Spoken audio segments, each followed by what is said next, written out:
Ekranda 1 olsun.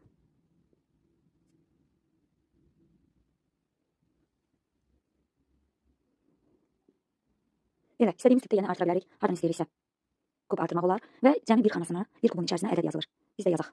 Yazaq bura məsələn 33, bura yazdım 33. Və yaxud da bura yazmayaq heç, bura yazaq 33. İndi digər xanaları biz ədədlərlə doldurmalıyıq. Baxaq, digər xanalara nə yazaq? Öncə biz yüzlük kvadratda sütunla sayma üsulunu bilməliyik. Yəni lazım olan qaydalar nədir? 1. Yüzlük kvadratda sütunla sayma üsulunu bacarmaq lazımdır. Məsələn 1, 11, 21, 31, 41 və s. və yaxud da ki 2, 12, 22. Bunu uşaq özü tərtib etməyi artıq bacarmalıdır. İndi bizə lazımdır baxın 33. Yəni onun əyliyinə baxırıq. Bizə lazımdır ki 3-ün sütununu əzbər bilək. Yəni 3, 13, 23, 33. Baxırıq burada 2 dənəsi lazımdır. 33-dən öncə gələn 2 ədəd lazımdır. 1, 2. Yəni 23-dən 12 yerləşdirəcəyik. 23, 13 yerləşdiririk. Sonra keçirik digərinə. Demək ikinci qayda nədir? İkinci öyrənəcəyimiz qayda odur ki, bir ədədin sağ qonşusu, sol qonşusu bir vahid az, bir vahid çox olur. Yəni sol qonşusu həmin ədəddən, məsələn 23-dən öncə gələn onun sol qonşusudur. O 23-dən bir vahid az olacaq. 23-dən əvvəl hansı ədəd gəlir? 22.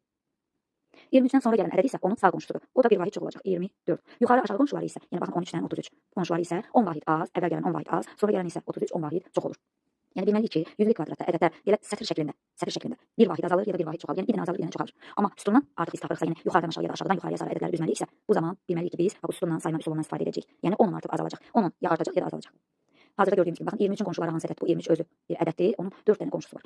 Sol qonşusu 22 bir vahid kiçikdir, azdır. Sağ qonşusu 24 bir vahid böyükdür, çoxdur. Yuxarıdakı qonşusu 13, əvvəl gələn qonşusu 13. 10 vahid azdır, sonra gələn qonşusu 33 isə 10 vahid çoxdur. İndi davam edək. Demək 22, 23, 24 baxın bura nə yazacağıq? 25. Belə maddi tapşırıqlarda uşaq ən asan bildiyindən başlaya bilər. 25. İndi baxın biz sütunla tapmalıyıq. Yəni 25 baxın hansı sütunda yerləşir? Kapitanı 5 olan gəminin sütununda belə deyək. Kapitanlar deyək. 1 axırı təhliyi, yəni 1 olan ədədlərin kapitanıdır. Təhliyi 1 olan, son 1 ilə qutaran ədədlərin kapitanıdır. 1, 11, 21, 31. 2 sonu 2 olan, təhliyi 2 olan ədədlərin kapitanıdır. 2, 12, 22. 3 sonu 3 olan ədədlərin kapitanıdır. 3, 13, 23, 33 və s. Və bu tərzdə biz yadda saxlaya bilərik 25-in sütunu. 25-in sütunu 5, 15, 25 bizə lazımdır. Yəni bax 5 havada yazırıq 5, buraya yazırıq 15. Artıq bu havada olan tələb olunmur. 15, 25 sonra nə lazımdır? 35, 45. İndi 35-in yanında boş xana var. Ora nə yazacağam? Ora 35-dən bir vahid çox. 36, 35-dən sonra nə gəlir? 36. Sonra keçirik bura. Baxın, ən qarışıq olanı nisbətən bu hissə. Bunu necə tapa bilərik? Bunun üçün biz havadakı ədədlərdən istifadə edəcəyik. Havadakı ədədlər hansı ədədlərdir? Baxın, burada bizdə xana yoxdur da. O havadakı ədəd sayılacaq. 45-dən öncə nə gəlir?